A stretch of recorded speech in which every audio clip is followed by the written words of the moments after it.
Good afternoon and welcome aboard. You're all extremely fortunate that I couldn't find a sailor suit in my size for this afternoon. A very warm welcome to Stevenson Harwood. It's great to actually see clients in person again. I'm Alex Davis, the Practice Group Leader of the Marine and International Trade Department, in which our ship owner department resides. When we first started talking about this initiative, we were unanimous in our view that as lawyers, we couldn't hope to understand our clients' needs unless we appreciate that ship ownership and management is a journey and not simply a snapshot in time. And that's why we have to focus on life cycle. This afternoon, we have two panels that consider that life cycle. The first looks at construction to trading and is moderated by Sean Gibbons. The second, moderated by Harris Zografakis, looks at the back end of the life cycle, repairs, casualty, and recycling. After each session, there will be an opportunity for questions from the floor. After the discussions and questions, we'll be serving fish and chips, and a selection of beers, wines, and cocktails will be available from the beach bar, so please enjoy. So I'll now hand over to Sean to kick off the first panel discussion on construction to trading. Thank you very much. Thank you, Alex. Thank you very much. And welcome. As Alex says, it's great to see people in person after such a long time. It's fantastic. We can't focus on everything, of course. What we hope to do is highlight several key topical areas that showcase the areas where Stevenson Harwood can assist clients wherever they may be. The first session, as Alex mentioned briefly, is going to consider areas of construction, finance, operations, an aspect of operations, and sale and purchase. And the last two will be considered by Daryl and Michelle, two of our partners in Singapore. We put construction first because we did have a discussion about this, because whether financing a project, thinking about financing comes before thinking about the construction. But we thought that in reality, of course, it's the other way around. You have to you think about your project first, where you might want to build, and then look at financing. So that's why we're looking at construction part of the cycle first. So if I can introduce Max Lemansky here and Stuart Beadnell, who are going to address the construction side of things.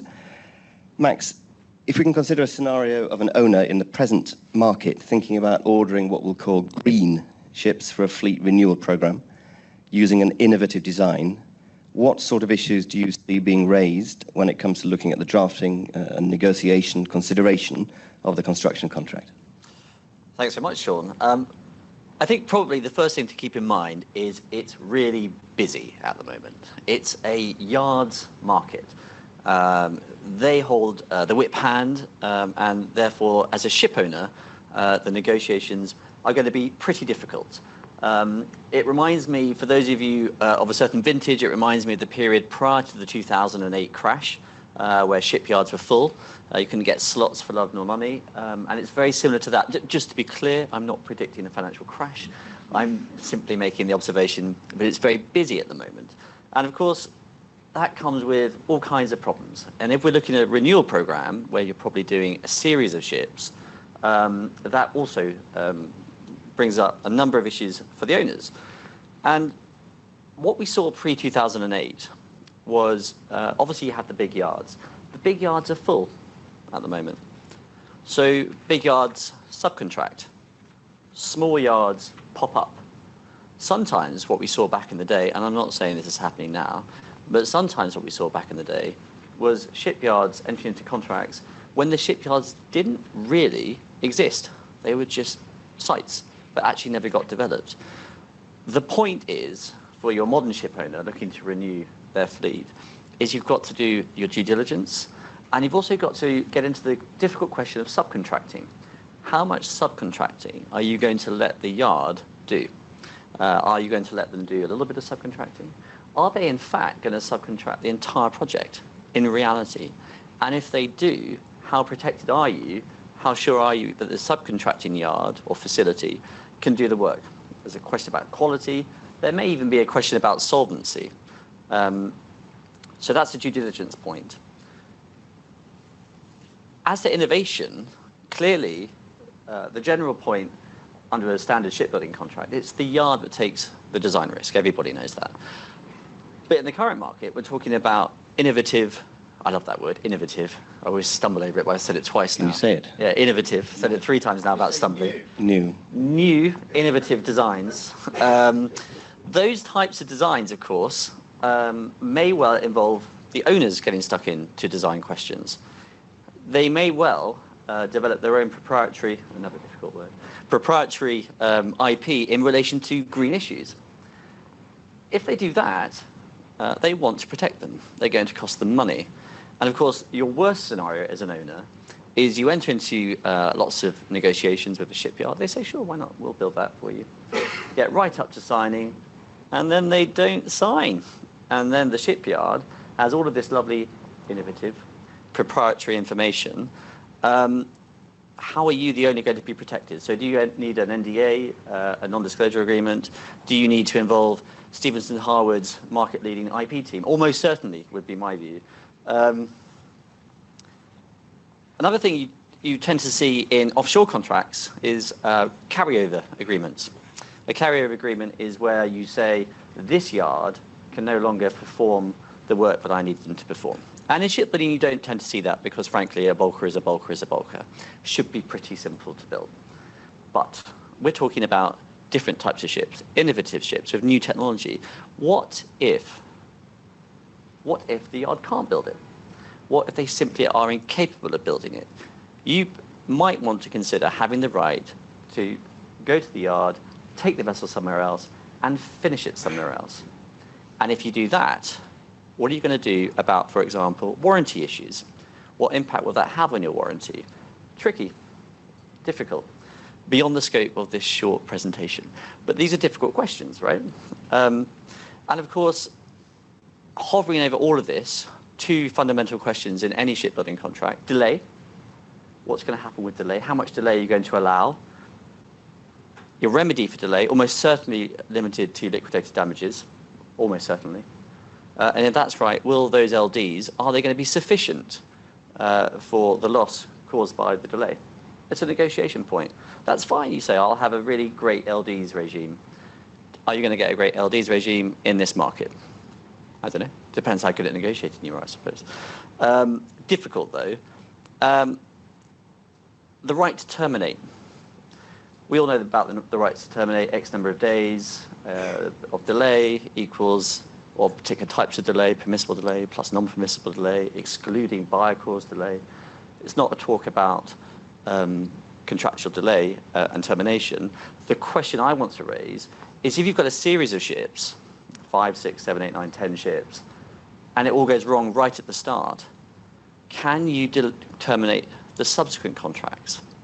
Do you have to wait until your contractual termination date in those contracts, or can you say, this isn't working out, time to move on?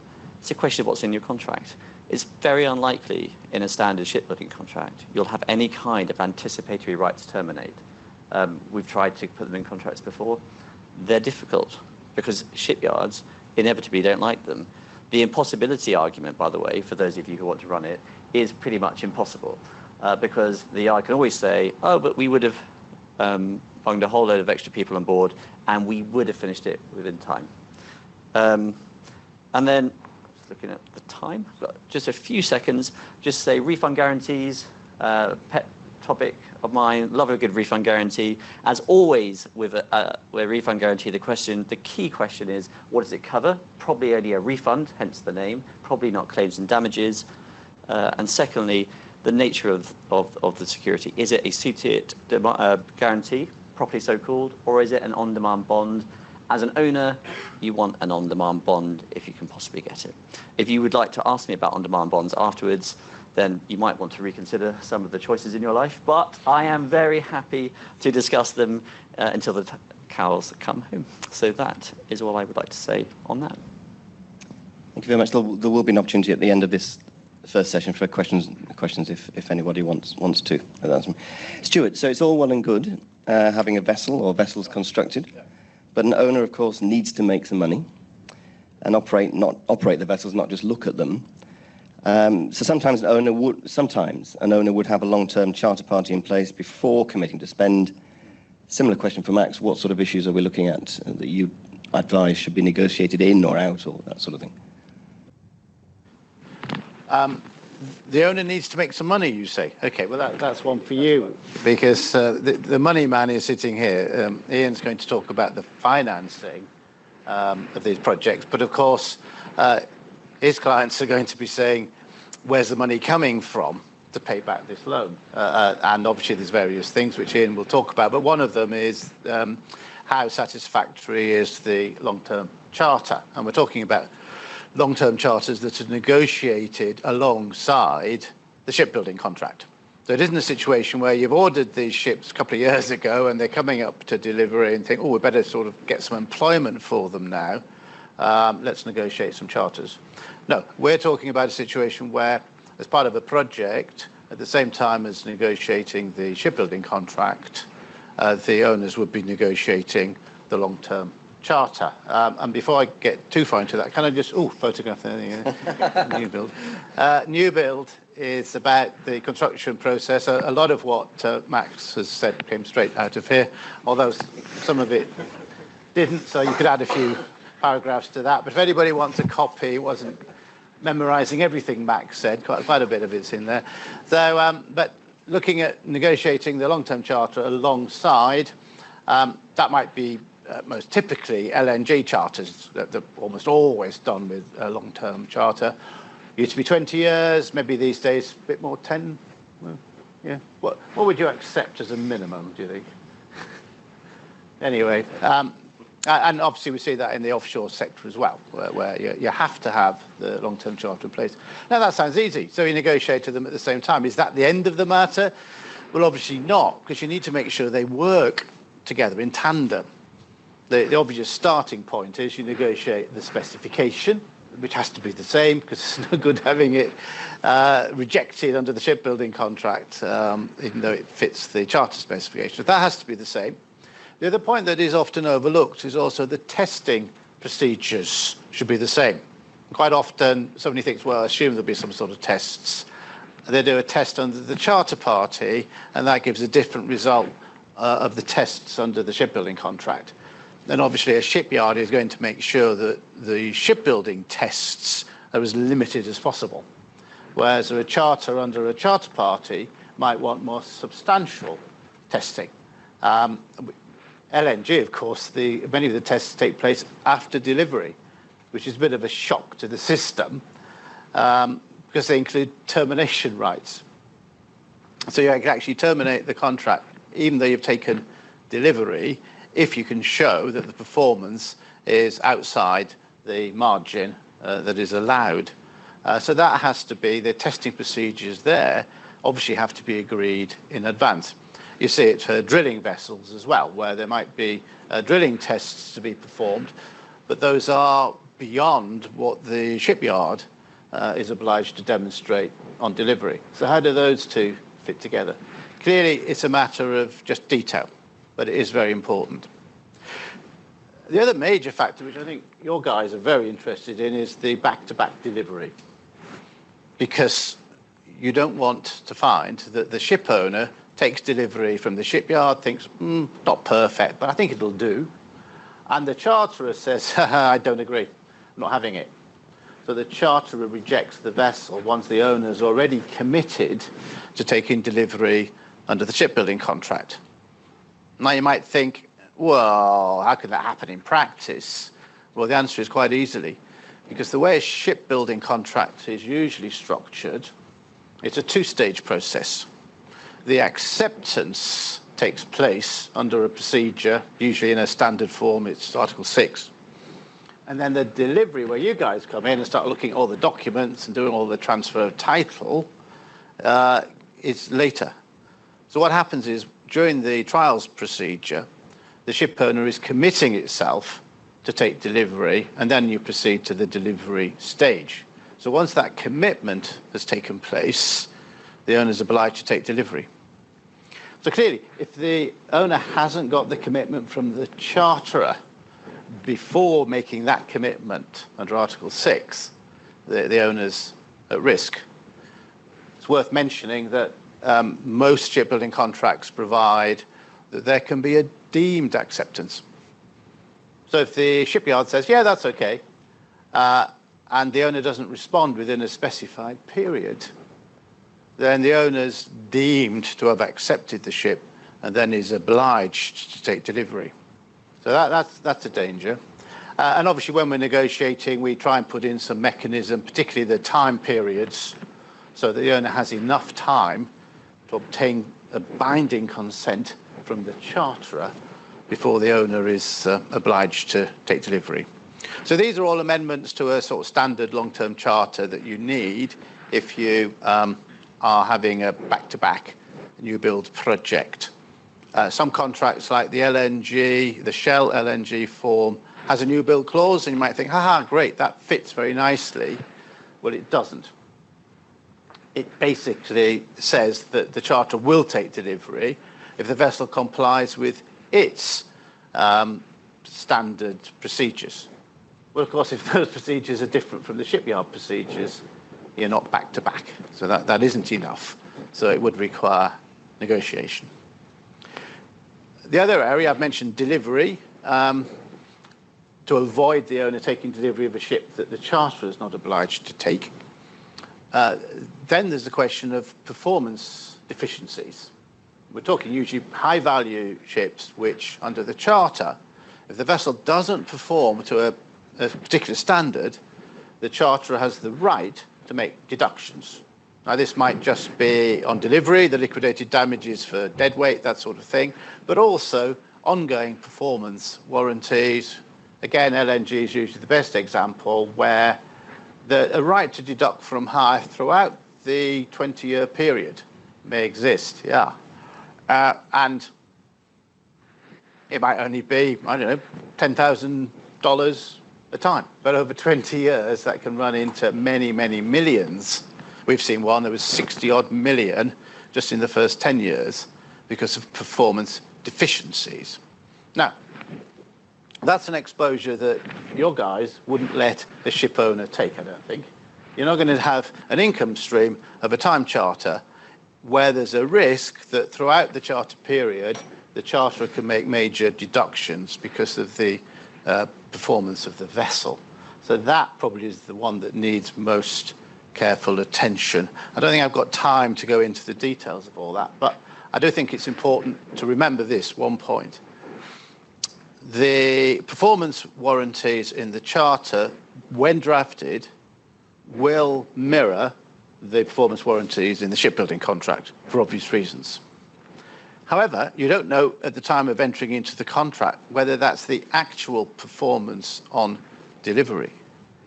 And yet the owner is exposing itself to long-term compensation if it's not met. It's absolutely crucial that the owner negotiates the right to adjust the performance warranties to represent the actual performance of the vessel on delivery, not the design performance that was agreed when the contract was first entered into. And I mention that because sometimes it's quite easy to take delivery and you've got a performance period which might be over the first year or so, things are okay, they'll leave it till later, and they leave it too late to make those adjustments. And if the adjustments haven't been made, then, as I say, you might be exposed for 20 years worth of compensation. Thank you, Stuart. Couldn't just pass the other thing. Sorry, thanks. So, Ian, now the proposal, Ian Mace is next. The proposal for a fleet renewal programme is now being seriously discussed. And for a ship owner who intends to utilise financing, and I know there are other ways of doing this, who wants to utilise financing in respect to the construction of those vessels, what are the key issues that need to be considered from an owner's perspective? Thanks, Sean. From an owner's perspective, I think the first thing owners really need to think about is that for certain types of financial institution, pre-delivery financing is still rather scarce. For particular vessel types in particular. Certain financial institutions have, as Max has referred to the early 2000s. From that period, quite a few types of financial institutions are quite concerned about construction risk for certain types of vessels. A lot of what we've been doing in recent years has been working with owners to release equity from their existing fleet. That can involve ships on the water, but either refinancing existing vessels or upsizing existing facilities, releasing equity, utilising the equity from those ships to fund pre-delivery instalments. Naturally, at delivery, construction risk has been mitigated, and at that stage we obviously see a lot of funding coming in at the delivery instalment and then a subsequent release of equity at that stage as well. And you say that pre-delivery financing is scarce, but for which vessel types and from which types of financial institutions is it available, and what issues would you, in your experience, need considering? Okay, well, if I start with banks, the type of pre-delivery financing that we've experienced in recent years from banks has been quite a narrow group of projects. A lot of the projects that kind of Stuart's been referring to already, so it's projects with long-term charters, generally with oil majors. So the types of vessels that we're seeing banks providing pre-delivery finance to are certain parts of the tanker fleet, LNG, and offshore. You can contrast that, though, quite dramatically with the PRC leasing companies, and to be fair, some funds as well. They've got a far greater appetite for pre-delivery financing and for a much wider variety of vessel types as well. But then in kind of turning to the issues, if I kind of focus on two issues in relation to timing, I'd say that the first thing that owners need to think about is really engaging with their financiers early on the project documents. Financiers will have comments on the shipbuilding contract, the refund guarantee, as well as the time charter. We've experienced this very recently, the two of us. They will have comments on those documents. They will go beyond just pure assignability. The types of things that they're interested in are going to include the refund guarantee, the procedure for making a demand, whether the assignee themselves can make a demand. A lot of refund guarantees, the first draft, it will leave the ability to make a demand with the owner. It will not be capable of assignment. There are a multitude of others. A lot of the interests are where the financial institution and the owner will be aligned, but there are some where they're different. And we've encountered situations where there have been a number of rounds of negotiation between owner and builder, and then we've come in as potentially on the financier's side, or a financier has come in and have got another set of comments. And commercially, that can be quite difficult to manage, of going to the yard, going to the refund guarantor with an additional set of comments. Equally, the types of projects that Stuart was referring to, you're also likely to have a direct agreement or a multi-partite agreement to pull not just the builder, the financier and the owner together, but also the charterer during the construction phase. And that can take quite a bit of negotiation because there are a lot of differing interests there. I think the second point I would make is around, and this is how the world has changed a little bit in the last 10 to 15 years. Again, it's related to timing, but it's in relation to payments. If you think about the usual starting point for shipbuilding contract for pre-delivery instalment payments, you get 3 to 5 business days from issue of the invoice, if applicable, the stage certificate, to make payment for that instalment. Now, if you're dealing with a traditional bank, then 3 to 5 days may well be enough. If you're dealing with a fund or a leasing company, you may well find, and you probably will find, that the time period that they need to call capital or draw funds from their funding sources far in excess of 5 days, and could be nearer 10, sometimes up to 15 days. So you need to ensure that your payment obligations under your build contract actually match what your financing can provide. And then equally related to payments is the delivery instalment. Back in the good old days, it was always a SWIFT MT199 conditional payment. But again, banks over the years have reduced in number as to who's able to make these types of payments.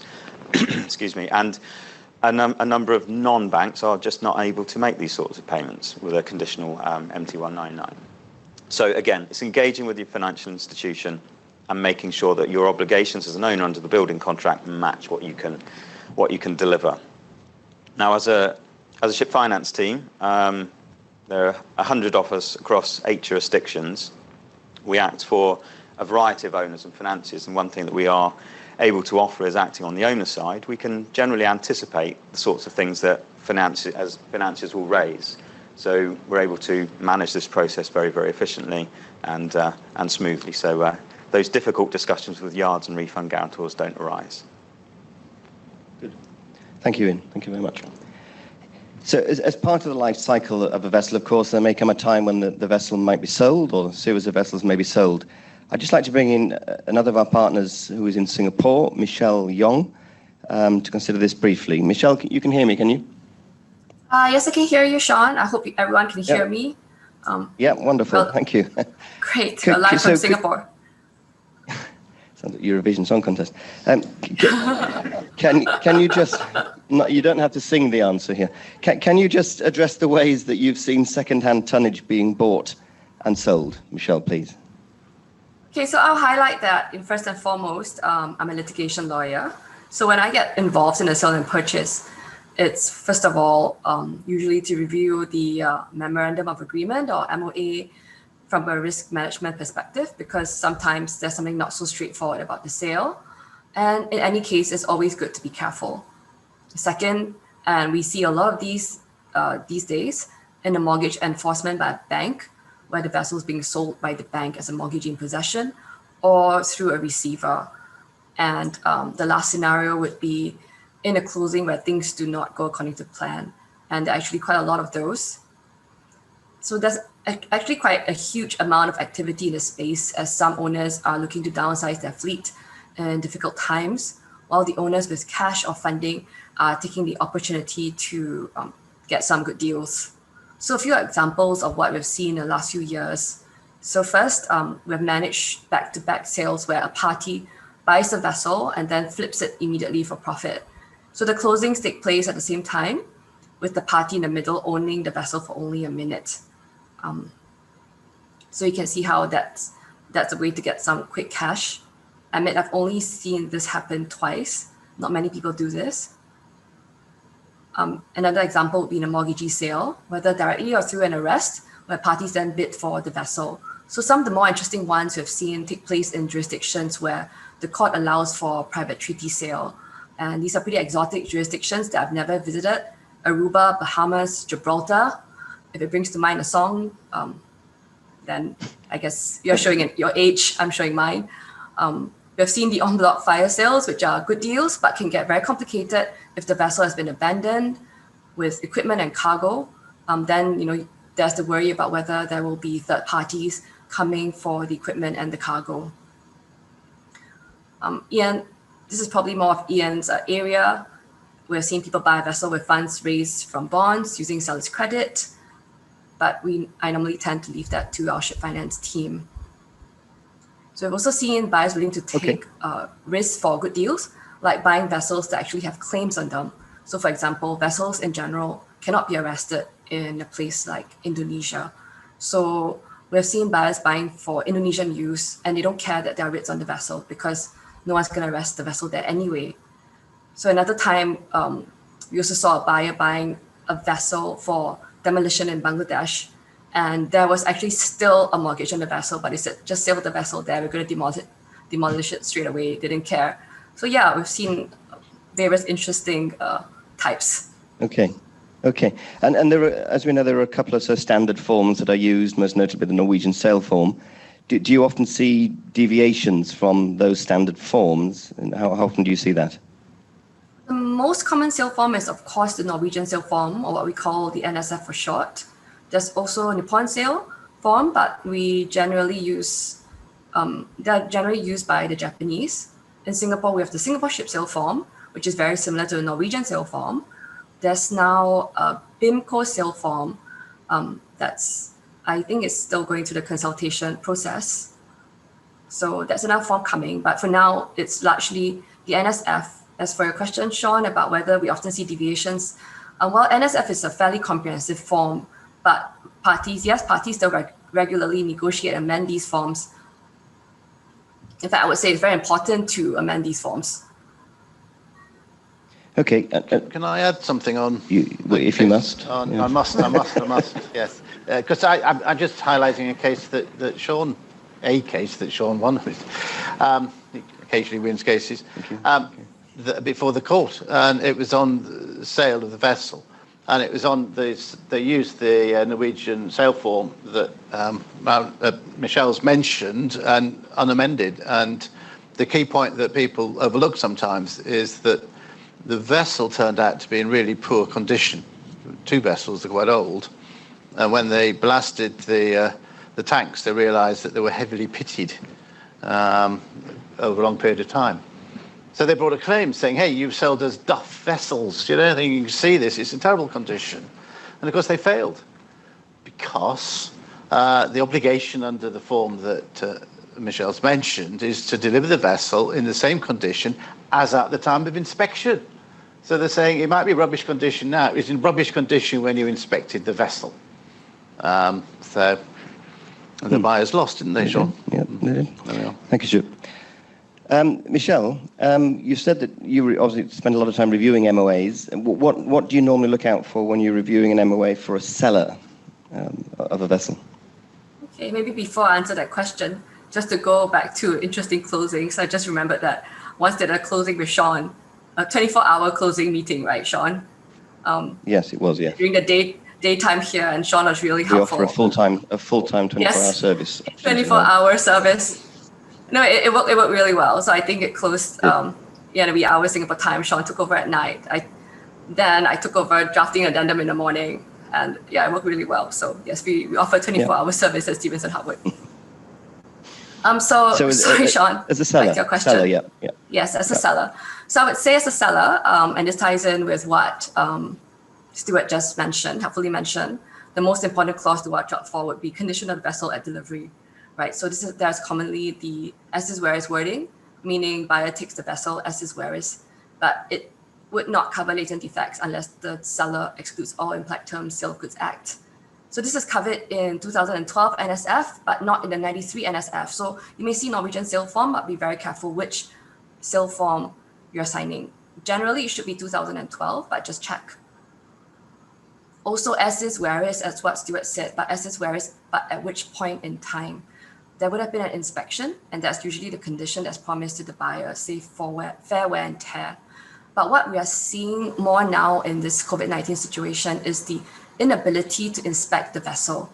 So the last inspection or the record of the vessel's condition would have been quite some time ago, or just limited to classification records. So we've actually seen closings where buyers don't get to inspect the vessel at all. What we're trying to negotiate would be, okay, seller, you walk through the vessel with a video camera and show as much as you can, but that's just not the same. And, I'm not sure whether I would advise a buyer to rely on something like that. Another thing would be the seller also needs to check the specifications very carefully. We once ran an arbitration where there was a certain classification notation on the front page of the MOA, but when we flipped to the annexes, the specs of the vessel were different. So the buyer, of course, sued for misrepresentation, unfitness for purpose. So, even like a small typo can trip you up big time. Another problem we are seeing for sellers, and sellers really need to take note of when going through the form in these COVID-19 times would be the notice of readiness. So under the standard form, seller needs to present the vessel at a certain port. Vessel needs to be physically ready. Vessel then tenders NOR. However, what we've been seeing a lot of in the past year would be crew change and quarantine issues. And these actually turn out to be pretty major. And especially when, the buyer may not be in a very certain position. We've also seen cases where buyer intends to buy the vessel, but because of economic changes, decides that, okay, maybe I shouldn't buy this vessel. And they're really looking for an excuse to pull out the deal. And so as a seller, if you don't have a watertight clause, right, you give the buyer an excuse to pull out. And so, we would say that don't state just one port to give delivery if possible. I mean, of course, this requires flexibility on the buyer's part. We've seen cases where delivery has had to take place in a different port, cases where seller's crew cannot disembark because, well, they test positive for COVID, right? And then what happens? That country won't let them in. So the notice of readiness is then arguably invalid. There's no force majeure clause in the standard forms, so you need to draft something in to cover these situations. Thanks. And then flipping that from the buyer's perspective, if there's anything specific that needs to be borne in mind there, Michelle? Yeah, so from buyer's perspective, of course, condition is important. So the buyer would want the inspection to take place as close as possible in time to the closing, and we also want underwater inspection before delivery. Buyers usually unhappiest when buyer finds unexpected defects that do not amount to conditions of class, because conditions of class would give you a clear ground for complaint and rejecting the vessel. But what if it's a defect that is not a condition, but which is vague from the inspection report, right? So if you're a buyer buying a vessel for a very specific purpose, and there are certain specs that are very important to you, you need to draft those in very specifically. Another important issue would be the claims against the vessel, writs on the vessel, or maritime liens that are following the vessel. So there's a standard warranty from the seller that there are no claims, and there's also indemnity. But vessels are normally owned by SPVs, and the indemnity is likely to be worthless, say if someone comes along, arrest the vessel right after your delivery. So as the buyer, do a due diligence, get a record of the vessel's historical trading patterns and do writ searches. Okay. Thank you, Michelle. That was a very, very quick review of MOA, so thank you for that. Just moving towards the end of this particular section, if I just introduce Joe Gosden, who's one of our senior associates. Joe's just we're going to move on to the end of the life cycle in this section, so it's sort of end of a vessel's working life. So Joe, what are the key considerations in your experience for an owner when a vessel gets to the end of her working life? Thanks, Sean. We used to call this scrapping, but you'll have noticed on the sign up there is the recycling symbol. And there's been some very fundamental changes to what happens at the end of a ship's working life, particularly if you are a reputable European owner. You used to worry about two things. You used to worry about the terms of the MOA, so what Michelle's just been talking about. You worried about how much metal there was, not the cargo carrying capacity. And then you also had to worry about the end-of-life insurance, because an awful lot of major market insurers don't really want to touch end-of-life cover. They are all almost completely secondary now. And what you really need to worry about are the waste shipment regulations and the ship recycling regulations, which are almost worthy of a question in their own right. They are. So the regulatory concerns are particularly important at the moment, and if you're a reputable European ship owner, then what exactly do you have to think about? These have actually been in place for a little while. Firstly, there's two hard regulations. The waste shipment regulation we just mentioned, that has been in for a little while, but actually what it's doing is implementing something called the Basel Convention. This deals with the cross-boundary movement of waste, and the Basel Ban Amendment came in only about 18 months ago, and that is hugely important because what it does is it says that you cannot move, it's an absolute ban, on hazardous waste going from OECD countries, so that's everything in the EU, to non-OECD countries. That is absolutely everywhere that you used to beach ships and things like that. Now, the waste shipment regulation applies to ships which are coming in and out of the EU, so you're looking at exports of waste from the EU. So there's been some very well publicised cases. The Ide carrier, or the Tide carrier as it's also called, which went from Norway to Bangladesh, or so it was meant to. There's been prosecutions, time in prison, and some truly enormous fines levied. The various authorities which are enforcing this really have found their teeth, and as the green agenda has come up, so people are really going after not only the ship owners, but Schooled got investigated in relation to the Ide carrier, Aqualis had some very awkward questions asked. Everybody is coming into the spotlight. So that's the waste shipment regulation. if you've got any EU flagged tonnage, then you really need to worry about the ship recycling regulation. And that's because that has taken the Hong Kong Convention, which many of you will know about. It's been knocking around for a while. It took that and it enforced it in the EU with one really important point, which is that if you're going to recycle EU flagged tonnage, then it has to go to one of the yards approved by the EU. They are in Europe, Turkey, and the US. And you are probably looking at the moment at, rather than selling a ship for, let's say, $400 a ton, maybe only getting 200, because the costs involved in that recycling process are so much greater. So this is something that needs to be thought about right at the start. And as I know Ian and his colleagues have had a lot of, what you are seeing and what is also required is the plans for the hazardous materials and how this ship is going to be recycled need to be put in right at the beginning when you actually get into ownership. So you need to plan for the entire 25-year life cycle right at the start, and you need to have things like your schedule of hazardous waste agreed at the beginning. And certainly we're seeing situations where even the financing banks, who want to go absolutely nowhere near a prosecution, they want to know to begin with what's on board and how are you going to recycle it. So there are things you can do to protect yourself, even right from the start? Absolutely. So although a lot of the financing banks have signed up to things like the responsible recycling plan, most ship owners are now putting in place a proper recycling policy for their ships.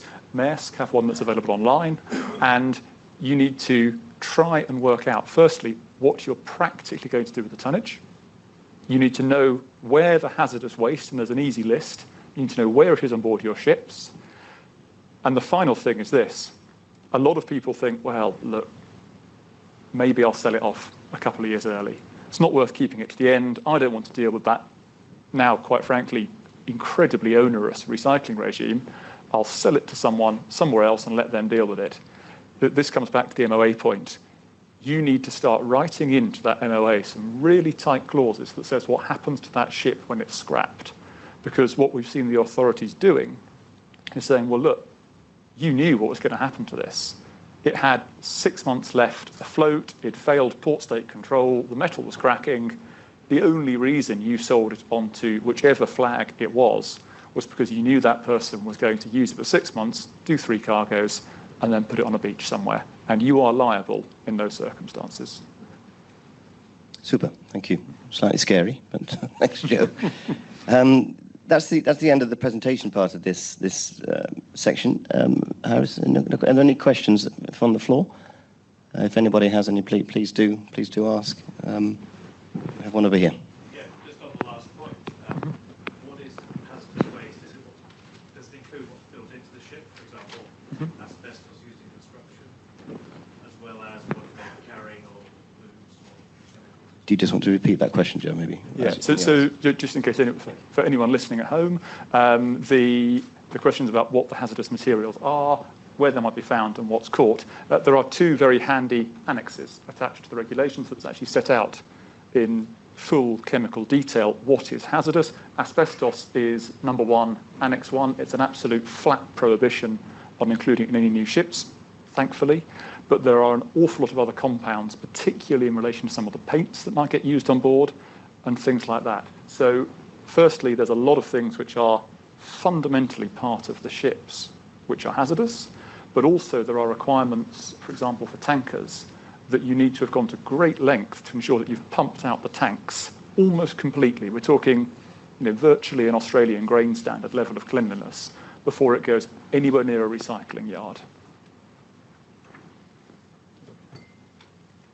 Thank you very much. Any more questions? No? Super.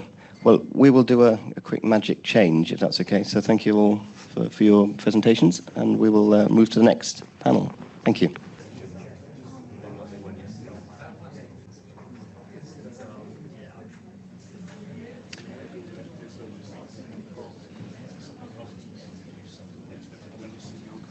So, welcome back to the second session.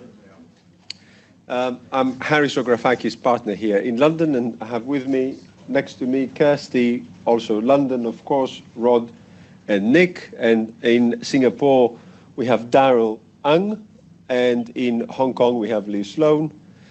It's already midnight there, or approaching midnight.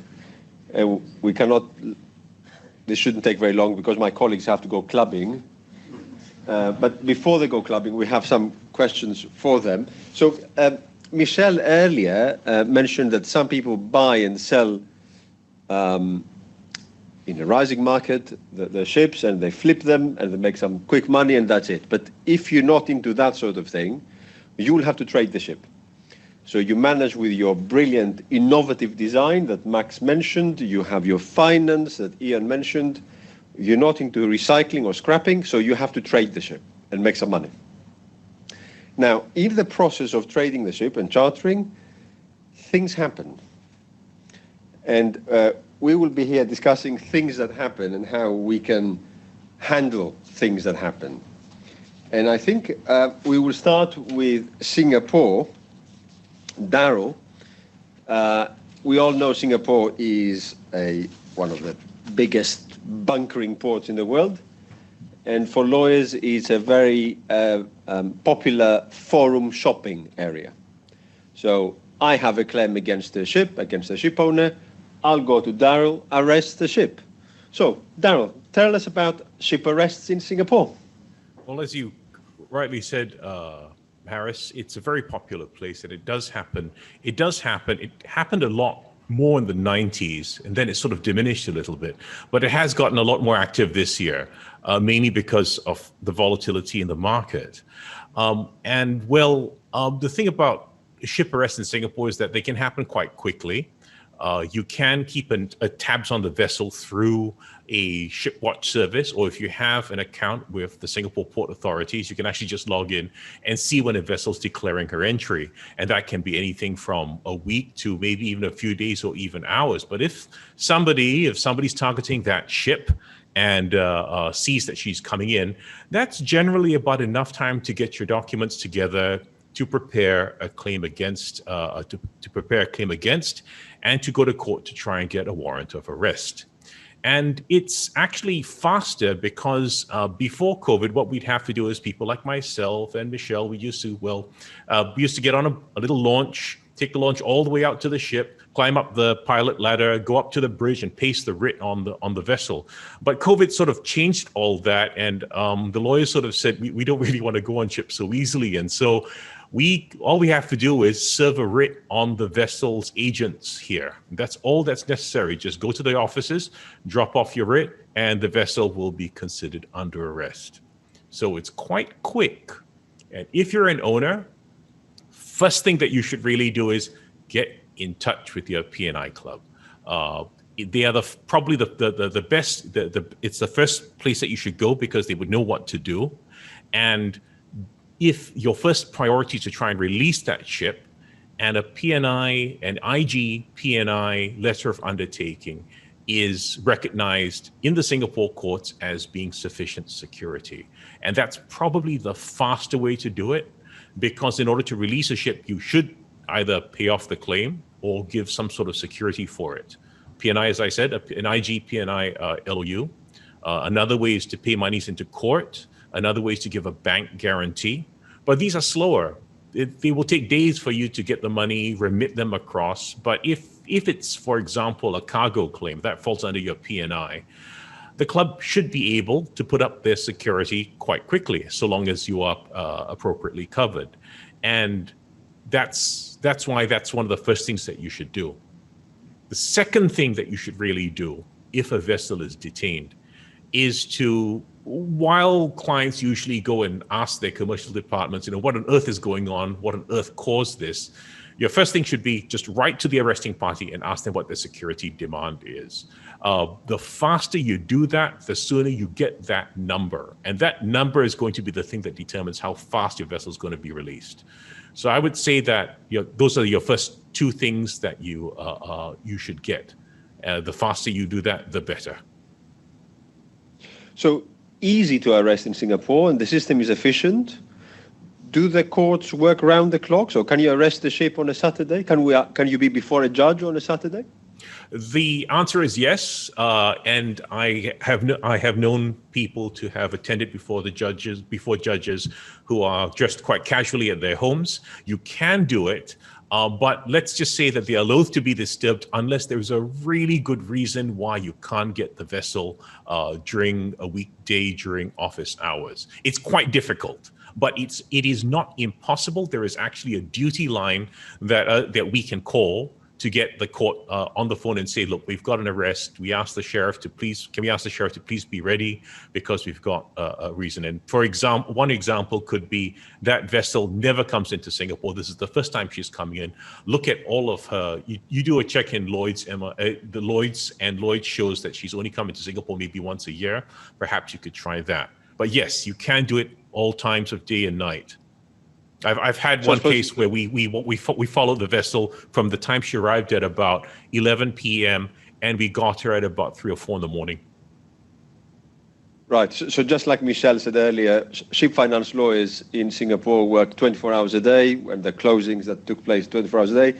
Litigation lawyers in Singapore also work 24 hours a day, so you're well covered if you have a problem there. Now, efficient for the applicant. Now, what can the owner who's afraid, fearful of an arrest, what is that an owner can do, perhaps to prevent it? There is. It's a little bit limited. One of them is, how should I put this, a procedural way to prevent it. Another one is more tactical. From a procedural perspective, you can file in Singapore, and I'm sure some other jurisdictions do this, something called a caveat against arrest. A caveat against arrest is a document which says to any party which is seeking a warrant of arrest to say, if you're going to arrest the ship, I promise to put up security in the sum of X amount. And your document that you file in court would state that amount. So if I know that someone's hunting for my ship because I've got maybe some kind of cargo or some kind of damage claim in maybe a few $100,000, I would just put in I can file that and just say, I'll put up security of, that few $100,000 plus interest and costs. That is one way. And you can't get a warrant of arrest until you, as an arresting party, until you first make a call on that caveat. The problem with a caveat is it's an undertaking by the lawyer. So if, let's say, Harris, if you ask me, Darrell, can you please go file a caveat? I will say to you, okay, but I'm giving the undertaking in my own name. As a lawyer, I'm saying I will put up that money. In other words, Harris, can I please have $200,000 before I kind of make that promise? But I know that Harris is good for the money, so that's okay. Do you take Bitcoin? Yes, of course. Yeah. And Dogecoin. But yes, that's certainly a way that we can. That's the procedural way. The more tactical way, Singapore, while it is, as you say, it's efficient and it's simple in the sense that the requirements are straightforward to me. There's a very strict requirement of full and frank disclosure here, where if you don't give full and frank disclosure, and that can include defenses available to the ship owner, if you don't give that, and the court later determines that you should have said something about it, the court, you can get the arrest set aside, and you risk damages for wrongful arrest. So one thing to do is, if you know that a party is threatening your ship, engage them in trying to resolve the matter or put up security, because and engage them in open correspondence, because they will have to, if that party wants to arrest your ship, they are going to have to disclose to the court that you are offering security. And if your security is approaching a decent, a reasonable amount that would be similar to what they would get in Singapore, it's going to make life a little bit harder for an arresting party to go to court and say, well, look, I really need to arrest this ship because otherwise I'm not going to get security for her. So those two methods really, but it's not easy. Right, so it's not entirely risk-free for the applicant. Things can go wrong. That's all very good. Now, if it's an owner who has a claim against a charterer, a time charterer, how can that owner go about arresting bunkers, attaching the bunkers, and is that possible in Singapore? So flipping the coin, and we are now an owner trying to secure a claim against a previous charterer? Right. I get asked this question a lot. In fact, for some reason, it was kind of Singapore came to be known as, the rumor went around that you can arrest bunkers in Singapore, but I'm afraid that you can't. In the traditional sense that an arrest is meant to be an application in order to get security for your claim. In that respect, you can't arrest bunkers. So I'm afraid bunkers are off the table as a method of getting security in Singapore. So I'm afraid you're sort of limited that way. We're just looking at good old traditional ships. So you'd look for a time charter. If you see, unlikely, but if a time charter has a vessel or owns a vessel, you'd be able to do that. But I'm afraid that's about probably what you're looking at. Right. So no remedies for claimant owners in Singapore then? Not in that way. Not in that way. Not as quick and effective and as dramatic as a ship arrest. Sorry to hear that, but thanks for clarifying this. Now, dramatic is the word that Darren mentioned, right? So a ship arrest is dramatic. If we try to make it a little bit easier, a little bit friendlier, Kirsty, what can we do if we have a claim or we can see a dispute coming up? Is there any way we can prevent all the drama of an arrest? Yes, absolutely. And the situation we're looking at here is that what you just identified, Harris. You're an owner and you are suddenly faced, notwithstanding all of the due diligence you've done on your charterer, you're faced with a defaulting charterer.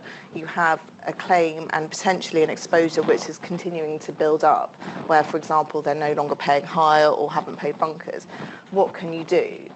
Well, my first recommendation would be very similar to Darryl's, is contact your club, your FD&D insurers. And the reason to do that is because you need to get to grips with your contractual position very, very quickly. And what I mean by that is you need to get to your charter party and look at it and review it and see what we call self-help remedies there may be. Because what you will find is your charter party will have a few clauses and remedies which will either enable you to get paid for the sums that are due from the charterer, or at the very least obtain security for those claims if you're faced with legal proceedings in the future.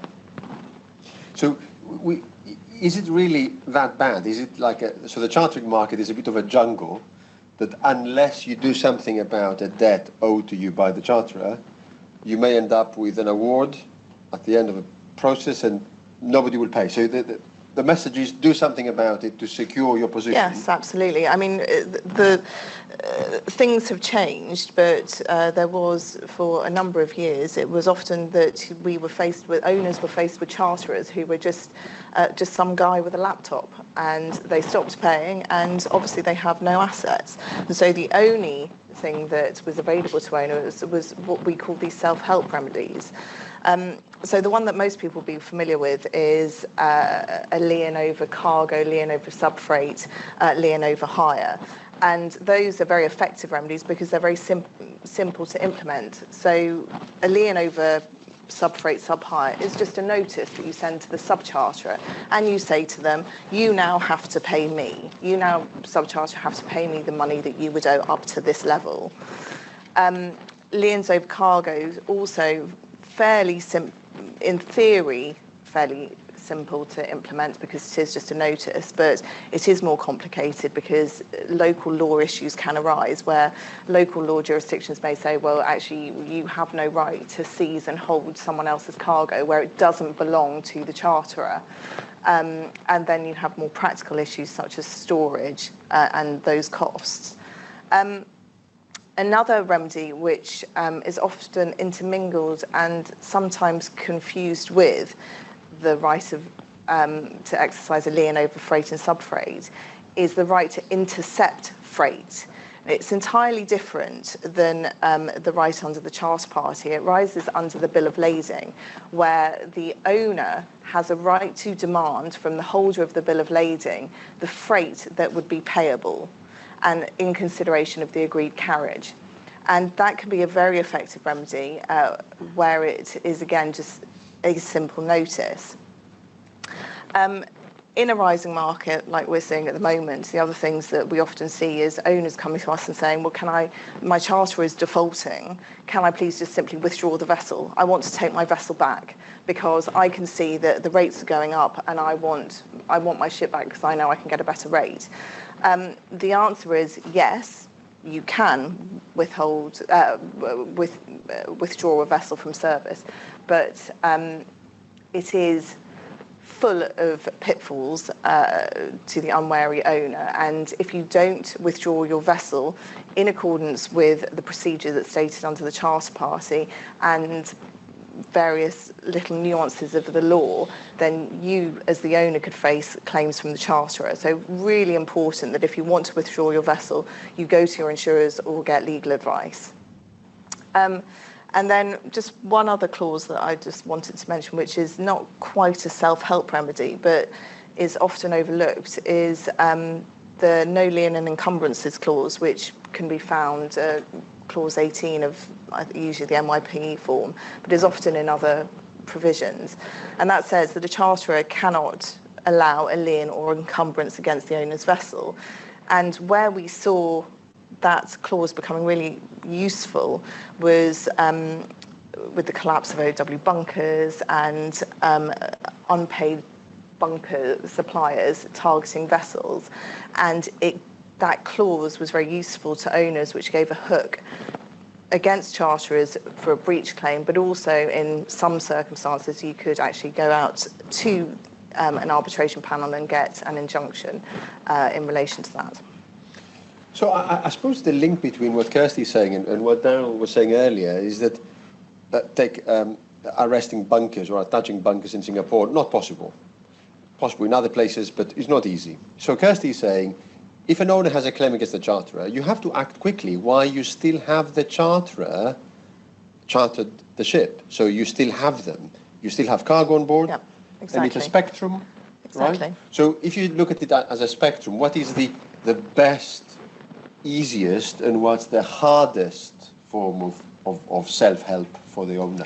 So I would say that the hardest is whilst it's often the first thing that people think of, is the lien over cargo, because it requires so much more thought, local law input. There are practical issues such as storage. Withdrawal is also complicated, and we've seen the unwary owner face very large claims if they get it wrong. The most effective for me, and in my experience, if an owner acts promptly, is the one that I mentioned, is this right to intercept bill of lading freight. And the reason why it's so effective, and it's different from a right of a lien, is it arises under the bill of lading. So you will have a bill of lading that says, fairly typically, freight payable as per charter party. And that is the holder of the bill of lading. It's usually saying, well, you can pay your freight to the charterer. But what the right to intercept freight allows is the owner can at any time countermand that instruction and say to the holder of the bill of lading, usually the subcharterer, no, you don't pay it to your charterer as per charter party, you pay it to me. And the reason why it can be so commercially effective if you do it promptly is it is an instruction to pay all of the freight to the owner, not just the sum that is due from the charterer. It is for all of it. So I've done it on a few occasions, but the most effective was we had a fairly modest claim for a couple of $100,000, and we served this notice. The bills of lading said freight prepaid, but notwithstanding that it said freight prepaid, we still sent this notice to the subcharterer.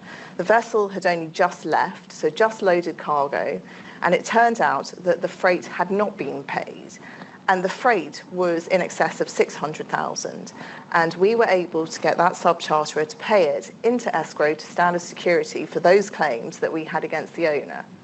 And it gave the owner that security going into legal proceedings against the charterer, that they would not only get their principal but their interest and costs. But again, the really important thing is to act promptly, because in that case, we had just left the load port, and we were able to do it, and we were able to get the money. But these remedies, liens, right to intercept freight, they disappear if the subcharterer has already paid the freight. You can't sort of say, well, I want that freight that you've already paid. It is only in relation that sums that are due to be paid in the future that you can then snaffle. And you said, Kirsty, earlier that sometimes people confuse this with a lien. And I suppose the easiest way to sort of visualize this is to think that when an owner exercises a lien, they close the hatches and they say, you ain't getting your cargo. Whereas intercepting freight is just a letter. Yep, that's right. You just send a letter, just like a lien on subfreight. Yes. Easy peasy. Yep. And usually you draft, so I would always recommend you draft the notice to cover everything. You draft it for the lien, subfreight, hire, whatever it is that's drafted, plus your right to intercept. Very good. Sounds easy. Thank you, Kirsty. So we have secured our claims in Singapore or through this rather more complicated way if we have owner's claims. But this is not the only thing that can go wrong in the life of a ship. Things can go wrong because of the perils of the seas. And the two colleagues on my left, Nick and Rod, know all about casualties. Nick Barber is a partner in the department, and Rod is our marine director. So, casualty alert. So, Michelle is up at 3 o'clock in the morning doing a closing. Darren is up at 3 o'clock in the morning speaking to the judge. You get a 3 o'clock in the morning call because there's a grounding. What do? Well, it's hard to say really because there are so many things that have to happen really quite quickly. The first thing you need to do is get a grip on, to some extent at least, on what's going on. And that may be relatively straightforward, but the situation might be quite chaotic and it's a difficult thing to do. I'm going to talk about sort of some of the insurance considerations in a minute, but it's probably best if I hand over to you, Rod, just to deal with some of the sort of the early practical steps that an owner or charterer, if they're a demise charterer, might take when they get that awful call from the ship. Yeah, thanks, Nick. So I think it's just a feature of the world we live in now that the regulatory, I'll call it a burden, but the regulatory framework that surrounds ships is far more proscriptive now. They're technically more advanced and crews are trained to a common standard internationally. And what we've seen is that major losses, the ones that hit the headlines, are becoming much less frequent, but certainly severe. So they're a low frequency, high consequence proposition. And that's the kind of, not to diminish the busted turbocharger, the engine room fire, the minor elision in port, or even pulling over a container crane. So the major casualty is mercifully rare. However, that means that masters, superintendents, managers can go through a successful career in shipping and never have to face this. And that chaos that Nick mentioned can be quite disabling if you're not used to it. So the first thing I would always advocate is to get some form of professional guidance on how to deal with it in the short term. And the framework for that is an emergency response plan. All too often I see that response plans are drafted through a lens that's never really experienced that level of chaos, and they tend to feature plans that are way too detailed, rely far too heavily on long lines of communication back to the office. And although there's always a line in there that says, the master has full control of the incident, in practice, that's not what's happening. So the emergency response plan is something that should be looked at and should also be exercised quite regularly, so that to try and minimise that particular form of chaos. And I think the other point that I would make there is that in the immediate aftermath of a major incident, be that a large fire, grounding, a collision, something like that, of course, the owner is going to be thinking about the safety of his crew, safety of the environment, safety of the asset, safety of the environment. And of course, these are short-term acute demands that will be placed. But to an extent, the die has been cast. The incident has happened, and from a legal perspective, getting to the bottom of what happened is a discovery exercise. It's an investigation. There isn't much opportunity to shape your destiny looking forwards. But of course, that destiny can be quite expensive if it's not handled properly. And Nick, I think that's where I'd throw this back to you and say, so what about into the future? Yeah, thanks, Rod. I think probably the thing you need to be thinking about at that stage is your insurance, and you'll have noticed with a number of the people who have spoken already how very important it is to speak to your P&I and also to your hull insurers. In a collision, for example, a collision in particular, you generally find that the hull insurers will carry a degree of what's called the running down cover, and that's the liability cover for damage to other vessels. So they usually have about 3/4 historically. It's different under the Nordic plan, it's 4/4. And then the P&I Club will cover the remaining 1/4. So it's very useful to have a look at your cover and establish exactly who is covering what and under what circumstances. Engage your insurers really early. They do it for a living, they know what's going on. They have a wealth of useful information. And it can also, in the worst case, kind of avoid potential coverage disputes further down the line. So that's very important. Another thing I would recommend is, and I appreciate it's sort of a freighted concept in terms of whether people think is a good idea or not, is consider declaring GA. It can be very useful in the early stages. It can be quite a relatively straightforward and easy procedure, at least, to get the process going and get an adjuster appointed. And in that context, if it appears that your GA claim, and obviously in the early stages, it can be terribly hard to find out, or at least to assess whether it's going to be a big GA claim or not. But if it doesn't look like a massive one, if it's relatively straightforward to off a beach, for example, I would certainly have a look at your hull insurance, in fact do it anyway, because many of those policies will contain a GA absorption clause. And effectively, in return for not putting your hull insurers through the terrible pain and expense of a GA claim, they will cover GA proportions up to a certain amount, whether it's a fixed amount or a percentage of the insured value. So it may be that in the case of a not very big GA claim, your hull insurers will cover the vast majority of it without even the need to declare GA. So that can be a useful thing to do. The other thing I would say, which I'm not sure I mentioned before, is for heaven's sake, don't fire anyone at this stage, for sure. Because A, you don't know what's happened yet, really, and you may be cross that your master has driven his nice, shiny, multi-million-dollar ship into a well-charted rock, and that looks bad, of course. But until you find out what's happened, it's worth finding out why that happened. And also on a strictly rather more mercenary level, these people are now witnesses and may be extremely useful people. So don't callously give them the boot straight at the outset. Have an eye to the longer picture and hang on to them for the time being. So that's what I'd say about that. So that's all clear if you are an owner, but if the ship is laden and there's cargo, there's a charterer, what would you advise a charterer or the cargo interests in a casualty scenario? They will inevitably want, it depends to some extent, if they're demise charterers, of course, they're effectively in the shoes of the owners in many ways. But if they are simply time charterers or voyage charterers, they will absolutely want as much information as they can possibly get. So have a look at the charter party, have a look at the bills of lading if applicable, find out what your rights are, what you might be able to get from owners in terms of documentation and evidence and access.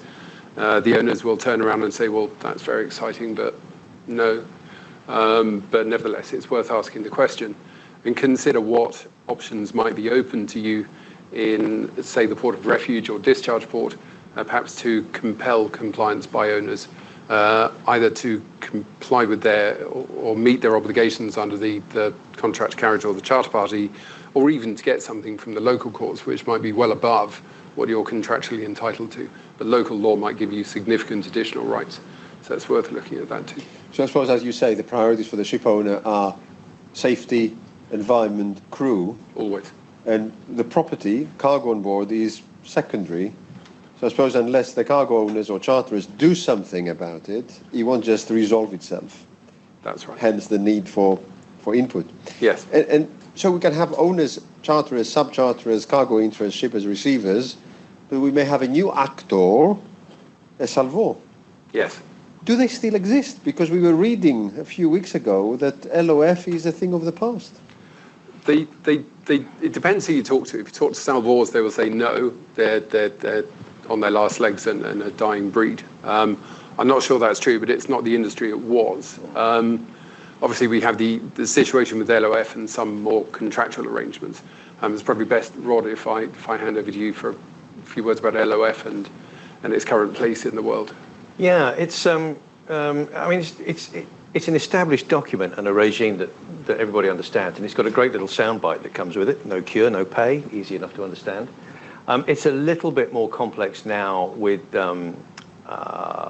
the way that Articles 13 and 14 and I'm talking about the scoping clause are implemented or not, and the tactics that go ahead with that. From the salvos perspective, it's easy and transparent, and of course the security, the salvage security that's put up is put up by all of the participants in the voyage, ship and cargo. But coastal states are now far more interventionist in their view about wreck and casualty in their particular areas. And of course, you've got the additional pressures of 24-hour rolling news, social media. I have to say, as an investigator, one of my favorite resources is YouTube, because you can bet your life somebody took a picture of it and it will be up on YouTube before it hits the press. That can generate a kind of pressure all of its own to resolve a large casualty.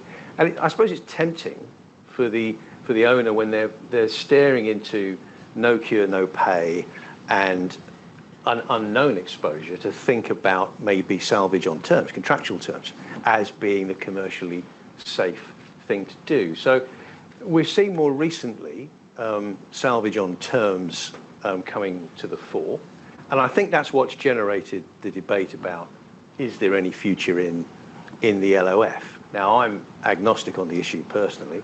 I think there's a certain horses for courses thing, but Nick, I think you've got some particular views on salvage on terms, haven't you? Yeah, a little bit. I mean, they look like a great option, and they can be.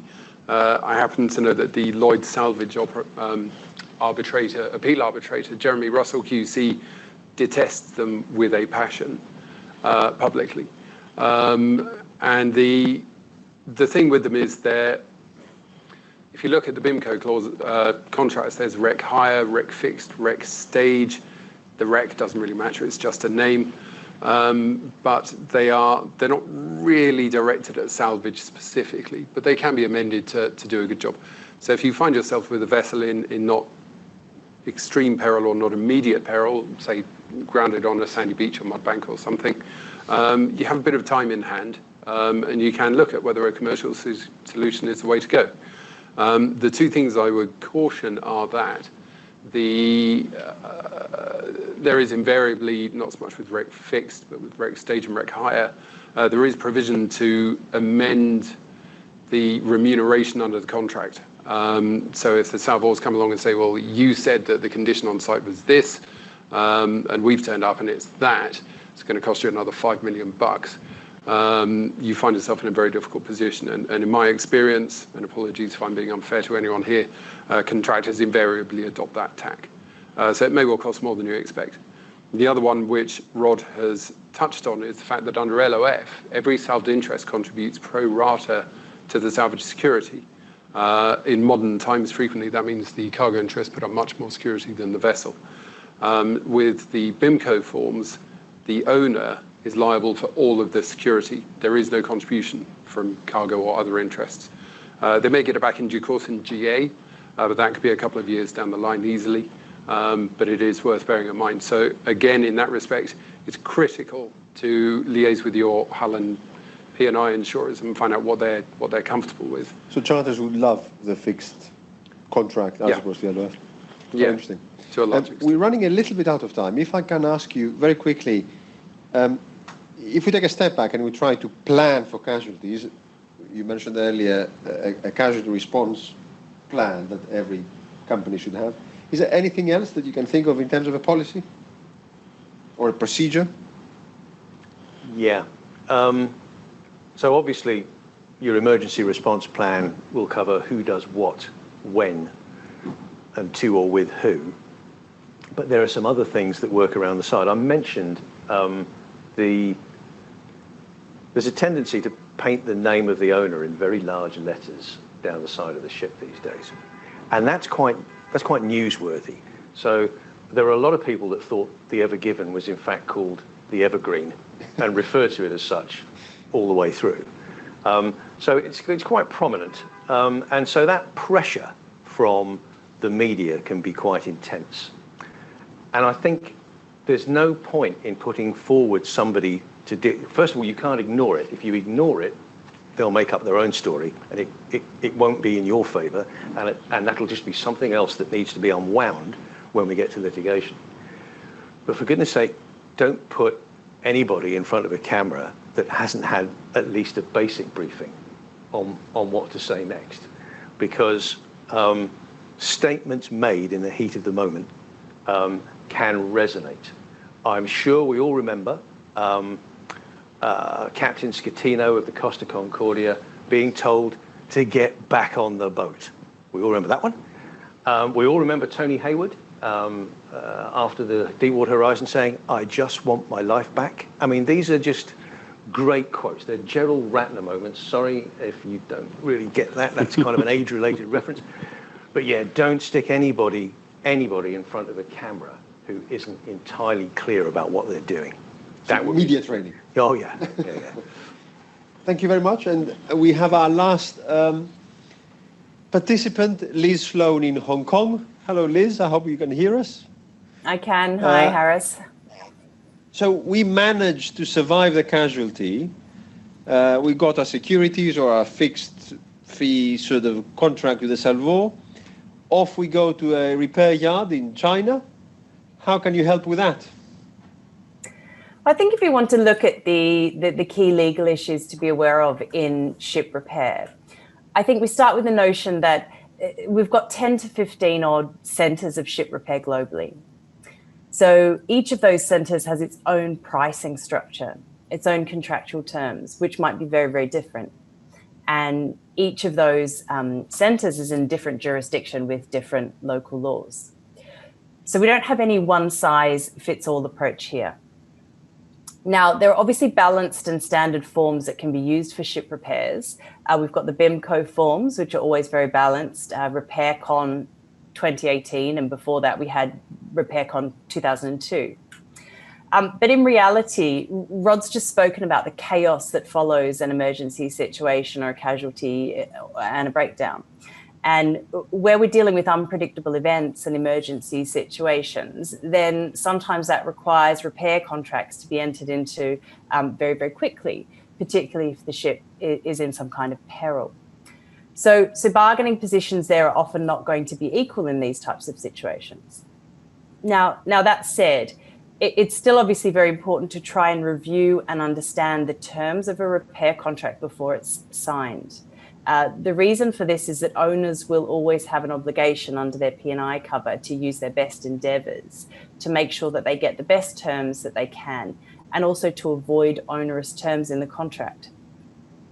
The reason is that these terms that agreed can then have a knock-on effect on the P&I or H&M insurance because they can potentially jeopardise the insurer's rights of recovery from third parties later down the line.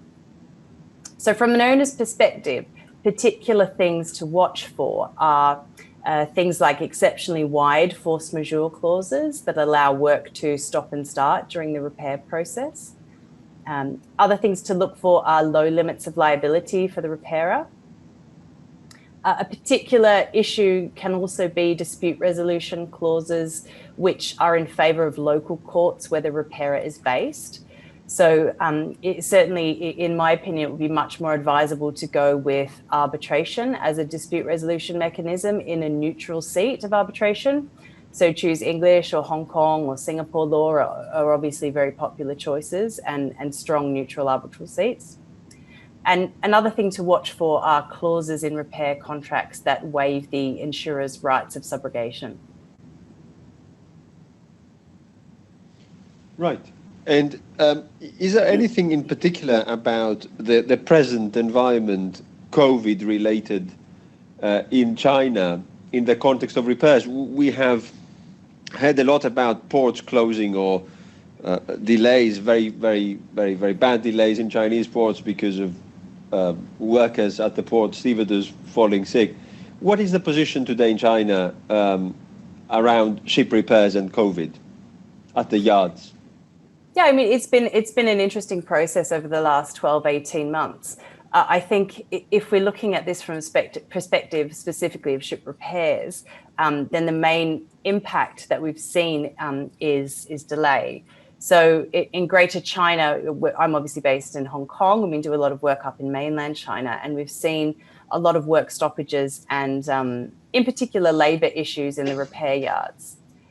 So the immediate issue that comes to mind there is going to be your force majeure clause. And many of you will have heard that what we saw here last year in Greater China was actually the PRC government issuing these force majeure certificates, which are a very interesting document, but under English law, as many of you will know, they don't have any particular meaning. Now, if the notice requirements of a force majeure clause are met and the clause has been properly triggered, then obviously we're going to see some kind of suspension of performance. But I think if we fast forward from last year to today, I think we're now in quite a different place contractually under these types of contracts, perhaps than we were at the outset of the pandemic. So I think there's now really a universal knowledge of the scale of the pandemic and its ability to affect repair operations, in whatever jurisdiction you are in the globe. So to the extent that a force majeure clause relies on the unforeseeability element of the pandemic, then it's not actually an unforeseeable event at the time that the contract was entered into anymore. In fact, I think you could probably say it's a certainty now. So the importance of that from a practical perspective when you're looking at negotiating contracts is, I think, in today's world, we really need to give more serious thought perhaps to suspension of performance clauses that are in the standard form contracts. And I think in this place, it's really now about defining and allocating the risks faced by the parties due to pandemic-related contingencies, rather than having a catch-all epidemics clause, as we might historically have seen and is probably still in a lot of these contracts. That's a very good point. So I think that brings us to the end of presentations, but of course we're all here to answer any questions you may have. So. I have a very specific question. Basically, in the ship financing, we always have a clause, market disruption clause.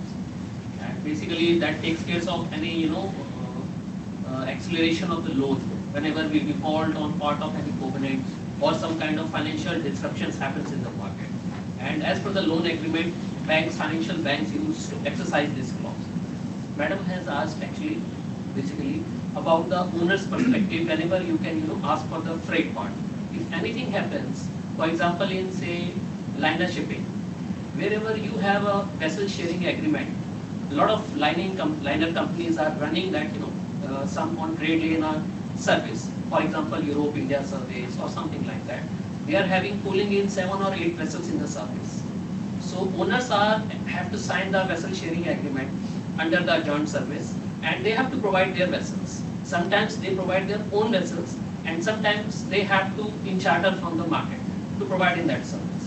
What happens usually when the market disrupts? Because freight markets also disrupts, right? For example, if you are having a rates of say 2,000, 3,000 for some 20 meters, and it goes to 10,000 and 15,000, which is happening in present scenario. So can owners, I am talking of basically when you have enchartered the vessel, the enchartering vessel of that owner, I'm saying.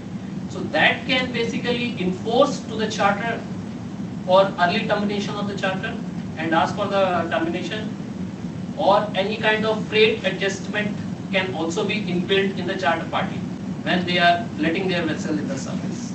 So you're looking at the head charter? Yes, not the head charter. Yeah, so if I may sort of repackage the question so that we all sort of follow.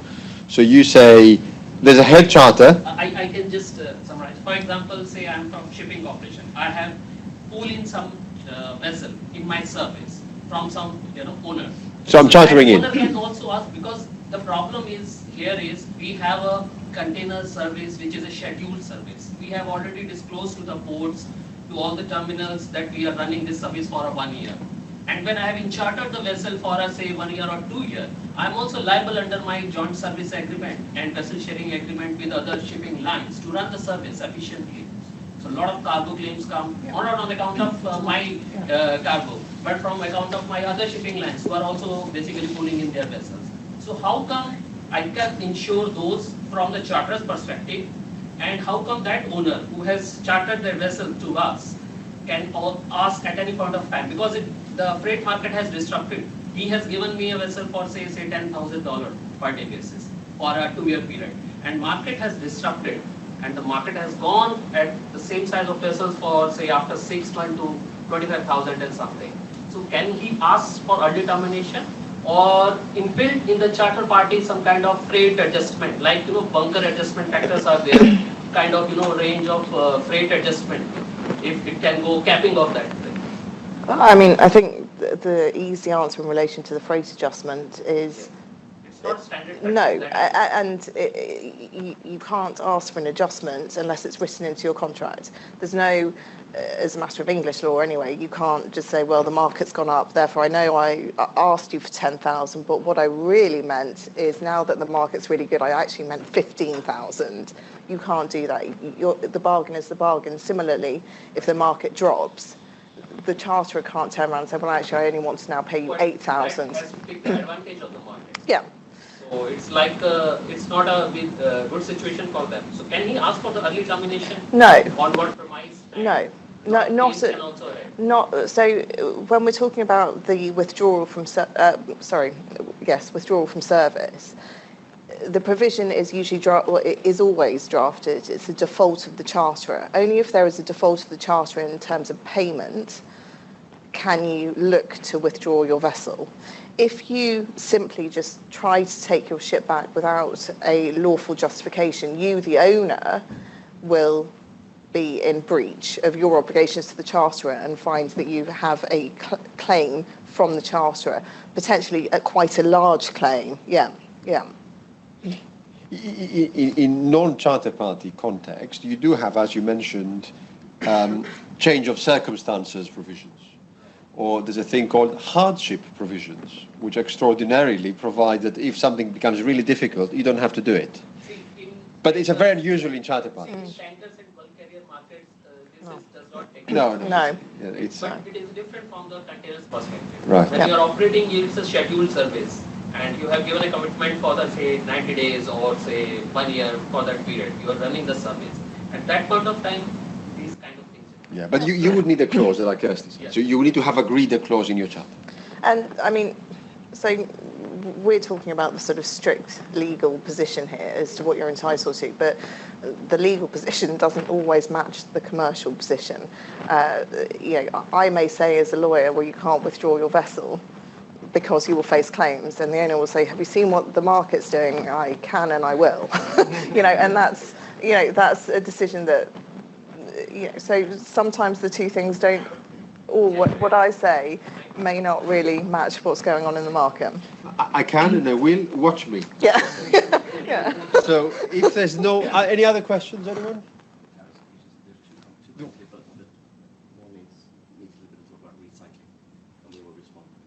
Okay, so we have been receiving questions on Zoom, and Sean tells me we have two. One is recycling. So those of you whoever asked the question will receive an answer from Joe in writing, and the other one. The other one is just what Kirsty with as an alternative to liens on cargo, a suspension of performance clause can achieve the same purpose. Yes. Liz mentioned suspension. Suspension of performance Yep. and liens. But suspension of performance, so withholding as opposed to withdrawal, withholding of service. We often get inquiries saying, can my charterer has stopped paying, can I just simply withhold service? Again, the answer is no, not unless there is an express clause that allows you. Now, the MYP form does allow, the later one, I've forgotten now. 93, is it? Yeah. That does allow you, there is an express withholding of performance provision, but it's not an automatic right. That's right. But it's a good idea to include withholding with performance clauses is a very good idea for owners. Yeah. So, thank you very much to our panelists.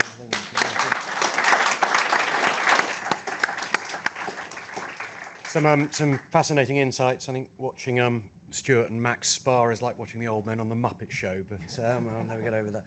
And also with reference to Joe's reference to reputable European ship owners, of course, there are reputable ship owners from other continents as well. Thank you very much for attending and supporting. It's hugely appreciated. And if you now like to make your way outside, we will be with you all the way to the bar. Thank you.